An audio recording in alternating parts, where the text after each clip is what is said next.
Hi everyone, I'm Karen from the Peace Discipline channel, where you can learn more about non-violent discipline. Today's video is called Tools for Tears, and we will be looking at what we can do when children cry. This is a more straightforward question if a child is upset, scared, or has hurt themselves.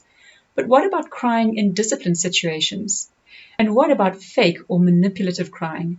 In other words, situations where you feel the child is using tears in order to get something that they want. This video will look at all of these questions and will be relevant to parents, teachers, and anyone else who works with or cares for children. What should we do when children cry?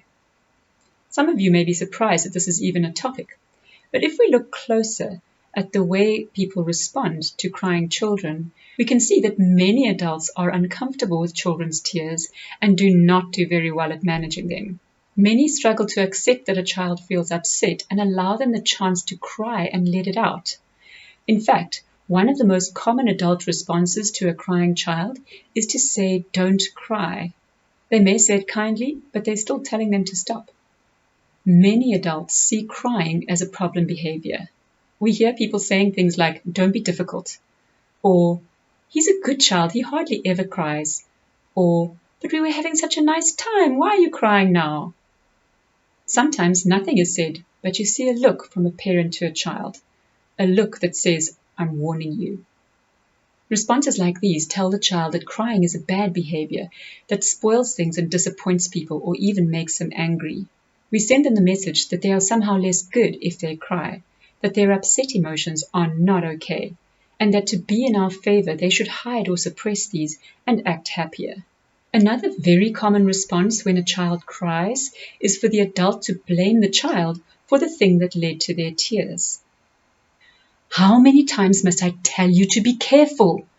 Or, "You see, you got hurt now, it's because you children play too roughly."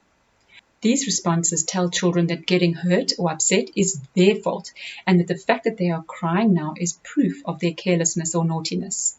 So many adults have shared with me that they got in trouble for crying as children. Now, as adults, they feel uncomfortable with tears, their own or their children's. Once a mom came to speak to me about her 9-year-old son who cried a lot. She wanted to know how to get him to stop. After asking some questions and listening for a while, I said something that some may have found obvious. I said, "I think that when your son cries, he needs your comfort." The mother looked completely shocked. In fact, she was speechless. It was clear that this had never occurred to her before. And that made me feel sad, not only for this young boy, but for his mother. Because the reason that she did not connect crying with needing comfort was because she had never received comfort when she cried as a child. She confirmed this once she could speak again. When she was a child, crying was seen as the child being difficult, and the focus was on getting them to stop crying or else. No wonder she came to see crying as a problem. In this case, it was the mom who was in this position. But in many more cases, it was the dad who was not allowed to cry as a child. I wonder if any of us didn't hear things like, "Boys don't cry," or see them ridiculed if they did. I wonder if any of us didn't get the message that aggression or anger are somehow more manly than tears. In one workshop, I was talking with the group about how children need to feel safe with us emotionally as well as physically.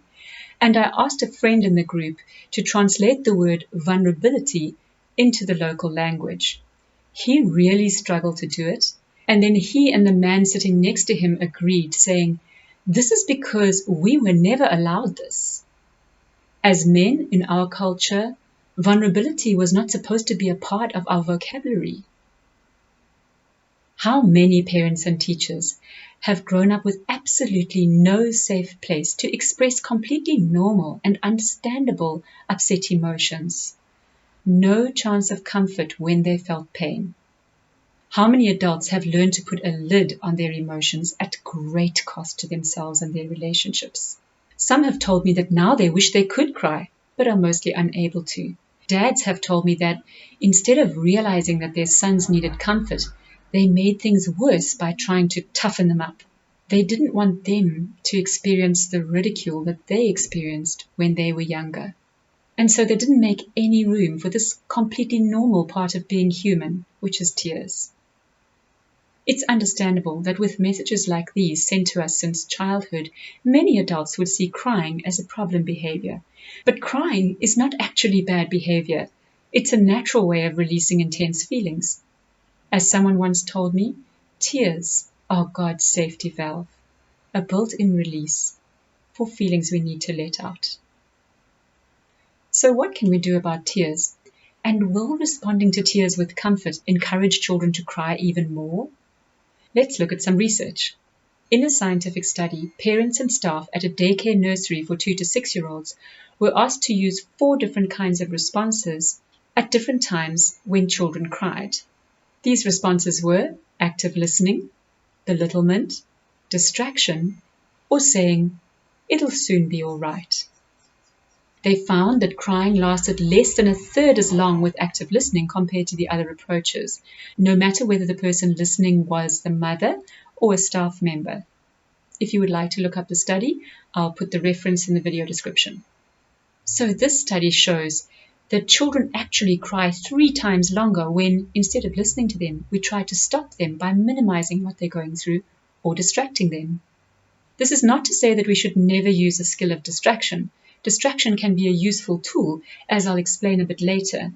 But when a child is upset, hurt, or scared, it's probably better to comfort them and show that you understand. So aside from physical comfort, active listening is a good tool for tears. As this study shows, it helps children to feel better far sooner, and it works for teachers as well as parents. So how would we use active listening when a child is crying? First, tune into their signals. Are they crying so much that they can't even speak? If so, offer physical comfort and wait a little until they can get their words out. Once they tell you what's wrong, don't lecture them or tell them what they did wrong or minimize what they're going through by telling them that it was only a little thing or that they shouldn't be crying over something like that. Rather, listen and reflect back what they are saying so that they can see that you understand them. Something like, "So you were looking for me and you couldn't find me anywhere and then you got really scared?"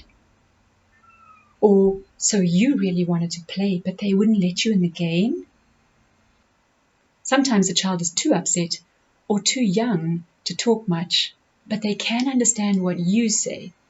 And then you can try something like this. "I saw what happened. You were walking along to go and play with Max and suddenly you tripped and fell. And now your hand is sore and your knee, oh, and your chin." Describing what you saw them going through reassures a child that they are seen and cared for. Your response fits with what they just experienced, and that makes them feel safer. When your responses fit well with the child's needs and signals, that is called attunement. Attunement is the heart of good discipline and the thing that builds secure attachment. It's also the thing that helps us feel safe again if we've experienced trauma. It's not about the exact words you say or the exact tools you use. When a child cries, the best response is the one that fits with their needs in that moment. Maybe they need to know that you see and understand their pain, in which case active listening will help. Or maybe they just need a hug. When I worked in the aftercare, there was one little boy who cried every day when he arrived. His dad was uncomfortable with this and would warn him to stop as he took his leave, but this only made the 3-year-old more upset. I reassured Dad that crying was fine, although I don't think he really agreed. Every day for a long time, the little boy would arrive in tears and then come and lean against me, covering his face. I would pick him up and hold him for a while, without trying to talk him out of his tears. He would cry for a while and then fall asleep in my arms. And then I would put him on a mattress in a quiet corner and cover him with a blanket. Later, he would wake up feeling much better and join the fun and games in his own cautious way. When caring for children, our responses need to match with their needs. In this case, the boy was exhausted from a morning at school and overwhelmed by the transition to aftercare, and he needed comfort and rest in order to settle in. I feel really happy when I see that more and more parents are encouraging their children, regardless of gender, to cry when they need to and offering them comfort. Being a comfort to our loved ones is one of the most important things we can do for them. If you're not used to this approach, you may feel a little worried, wondering how long the crying will last if you don't try to stop it. Think of it like a rain cloud. As the raindrops fall, the cloud gets smaller and smaller until the rain is finished, and then the sun comes back out. When we comfort a crying child, our job is not to stop them from crying. Our job is to comfort them and show them love while they go through this natural process. And when they've cried enough, they'll stop crying by themselves. Crying will be influenced by temperament. Some children will usually cry briefly and then move on, while others will cry loud and long.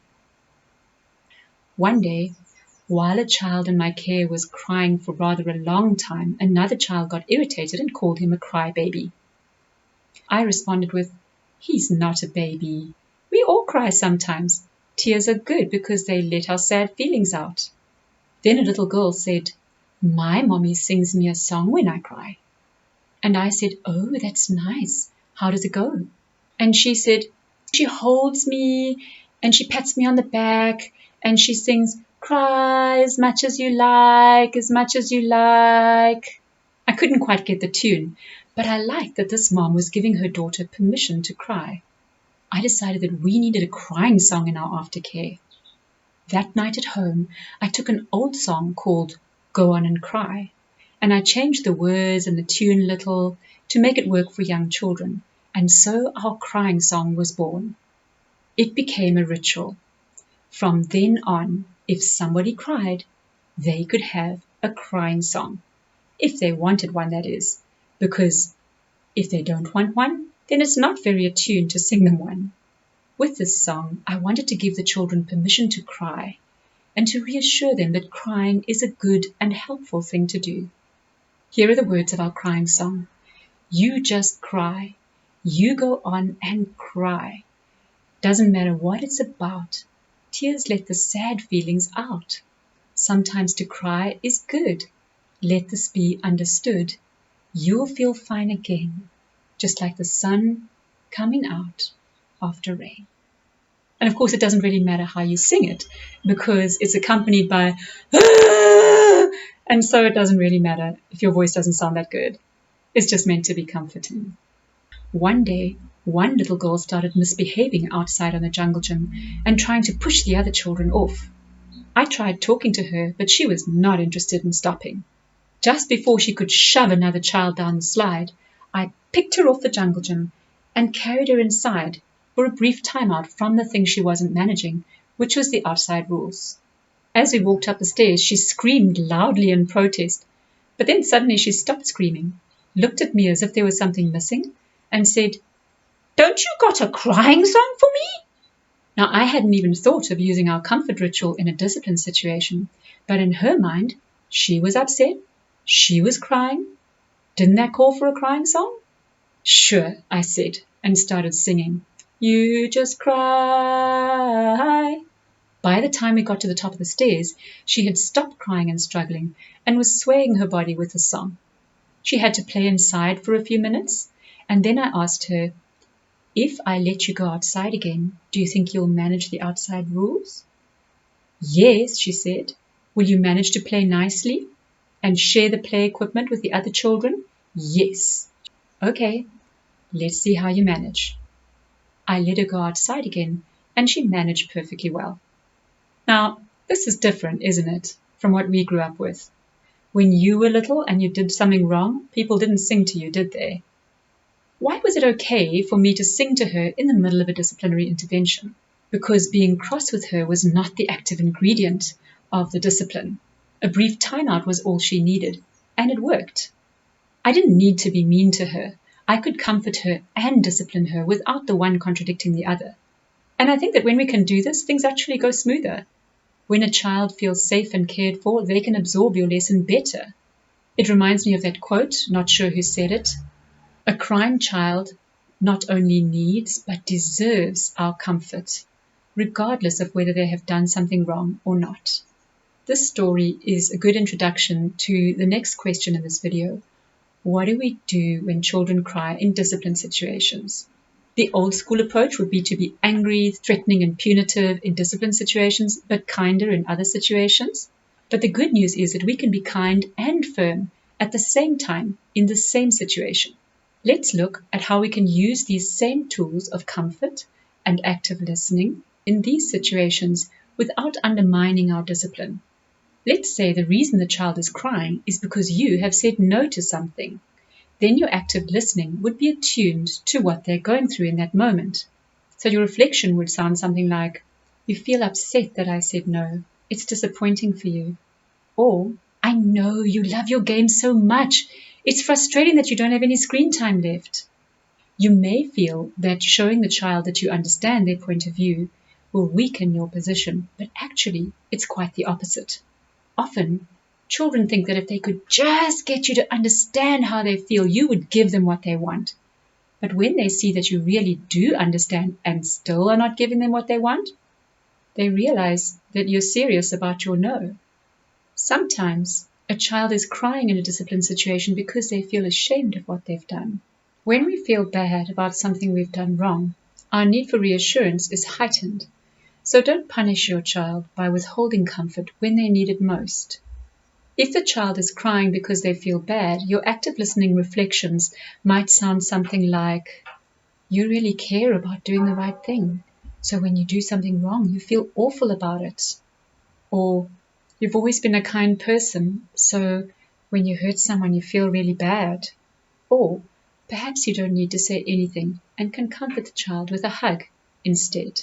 Another great tool to use in this situation is that of making amends. You could say, "Let's find a way to show Mbali how sorry you are." Or, "Let's think of a way that you can make it up to your brother."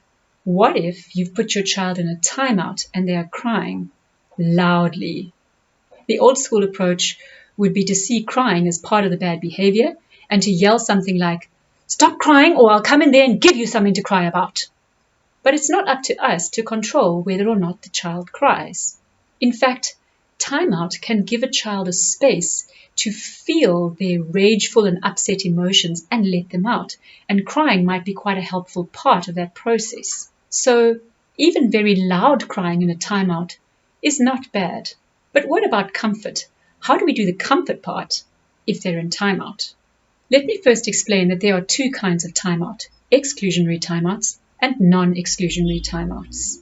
Both can be useful and appropriate at different times. An easy way to work out which timeout to use is to think that you are giving a timeout from the thing the child is not managing. For example, if the child is ruining a game for everyone else, you might ask them to sit out on the sidelines with you for 5 minutes, and then give them a chance to go back in and manage better. This is a non-exclusionary timeout. The child is still with you, but there's something that they're not allowed to do for a while. The example I gave earlier with the little girl who wasn't managing the outside rules and had to play inside for a while was also a non-exclusionary timeout. In this case, it's easy to offer comfort if they need it during the timeout because the child is still with you. You can stick to the time frame of the timeout, but offer comfort at the same time if the child is upset. This might mean something as simple as putting your arm around a child if they cry as they sit out the activity, or using active listening. The child may be crying, saying, "I want to go outside," and you say something like, "I know you love playing outside, don't you? In 3 more minutes, we'll give you another chance and see if you can manage." In the case of aggression, it's often appropriate to use an exclusionary timeout, such as sending the child to their room for 2 minutes where they can't kick or hit anyone. This makes sense when you think that we are giving a timeout from the thing they are not managing, because in the case of aggression, the thing they are not managing is being with other people without hurting them. If you have put the child in an exclusionary timeout for aggression and they are crying, it's okay. Timeouts are short, and you can stay nearby and reassure them if needed, and be ready to hug and cuddle them as soon as the time is up. When children cry during timeout, it doesn't mean that you are damaging them or your relationship with them. It's important to stop them when they hurt people. But if you think they are distressed, you could stand on the other side of the door and say things like, "I'm right here. You've only got 1 minute left. I'm going to stay here. I'm not going to go away. Half a minute left. Then, when the timeout is finished, you could open the door and say something like, your timeout is finished now. Are you ready to come out? At this point, if they are open to it, you could give them that hug or cuddle. This is also often a good time to do some active listening, if they want to talk about what happened, and then to guide them to go and say sorry to the person that they hurt. If you open the door and they're crying but still being aggressive, then you could say something like, I see you need longer. Then you close the door, and you can reassure them through the door if necessary. In this way, you show them that although you care how they feel, you will not tolerate aggression. Popular literature and internet advice often leave parents with the impression that comfort should be used instead of timeout, as if comfort is good and timeout is bad. But research evidence does not support this. Children need comfort and firm limits. The message of an exclusionary timeout is not, your tears are not okay. It's, aggression is not okay. Being there to comfort our children does not mean that we should tolerate their aggression towards ourselves or others. Sometimes, children cry because they don't want to do something that they are supposed to do. A mother noticed, to her horror, that when her children returned from going out with their grandparents, they were not wearing seatbelts in the car. When she asked her parents about this, they said, but they cry if we make them wear seatbelts. Mom's response was, let them cry. Their safety is too important to give in to them over this. Better tools for the grandparents to have used here would have been an active listening type reflection, such as, you really don't like wearing the seatbelt, do you? While they are fastening the seatbelt, and then after that, to use a distraction during the drive, such as telling a little story or playing a guessing game. Distraction is a good tool to use to support children through an experience where they have to do something that they really don't want to do. When we say no, or insist that our children do something that they need to do but really don't feel like doing, they will sometimes cry. This is a normal part of life, and we don't have to avoid it or fix it by giving them what they want. Understanding and being your child's comfort and safe place does not mean giving in. Some parents worry that crying is damaging their child, as if the length of time they spend crying is directly proportional to the damage they'll later have to fix with therapy. This is not the case. It's not going to damage your child or the relationship you have with your child if you say no when you need to. In fact, saying no is healthy. Children need their vitamin N. And saying no is healthy for your relationship, because good relationships have boundaries. Lastly, what about fake crying? Or what if the tears are instrumental?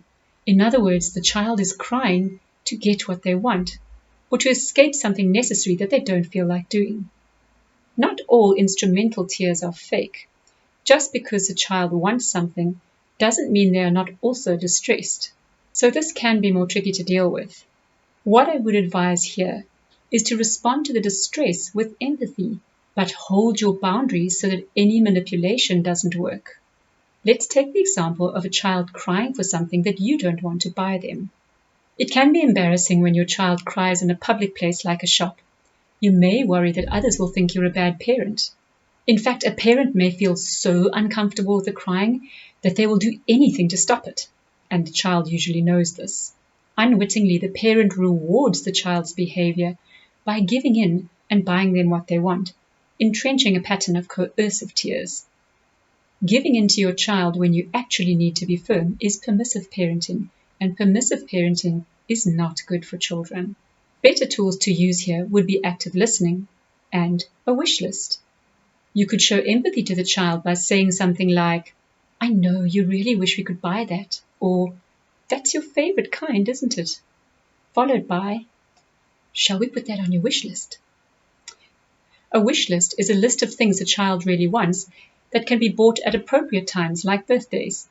Our children loved having a wish list. They knew we were taking their wishes seriously when we wrote them down. So with fake or manipulative crying, you can offer empathy and kindness, But don't give the child the thing they seem to be trying to get. Instead, calmly stick to your boundary. For example, one day in the aftercare, a 6-year-old girl asked me if she could do something she wanted to do, but I said no because it was nearly story time. She started fake crying. There were no actual tears. In fact, I could see her peeping at me from under her hand to see if the crying was working. Aside from active listening, a particularly powerful tool to use in a moment like this is to give permission to cry. So that's what I did. When she started fake crying, I said, "Shame, you were really hoping that I would say yes, and now you're disappointed. If you need to cry a little, that's fine." Of course, the subtext to this message is, I'm really comfortable with tears, and so they can't be used to manipulate me. Well, she gave me a look, horrified that it wasn't working. But that was that. She didn't waste any more time fake crying. So to sum up, crying is not a problem behavior. It doesn't mean that the child is bad or that you are not handling the situation well. It doesn't mean that you are damaging the child or that you are a bad parent. So when children cry, accept that they're upset and comfort them.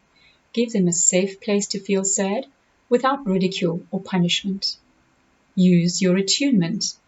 Sometimes a child doesn't need your words, especially not advice or blame. A hug may be enough. Never feel that you have to withhold comfort and reassurance just because a child has done something wrong. In fact, this may be the time when they need it the most. So if they cry during discipline, you can offer comfort, but also stick with your boundary. If they cry in order to get something, you can be empathic, but don't cave in and give them what they want. At the same time, don't make them wrong for wanting something that they can't have. They are not wrong for wanting something. It's the adult that needs to decide if it's good for them or not. If it's not, say no, but then help them through their tears with kindness, offering a hug, using active listening, giving permission to cry, or using a distraction. As always, the tools in this video are options. You don't have to use them all, because the important thing is not which tools you use, but that you use them with attunement to the child. So feel it out and respond according to what the child shows you they need. That's all for now. I'll be back soon with more on nonviolent discipline. Press like if you found this video helpful and don't forget to subscribe. If you would like to find out more about nonviolent discipline, you can visit peacediscipline.com, where you'll find a toolkit and some research. These videos and other resources are made to promote safer environments for children, so please share them with others who may find them helpful. Thanks for watching.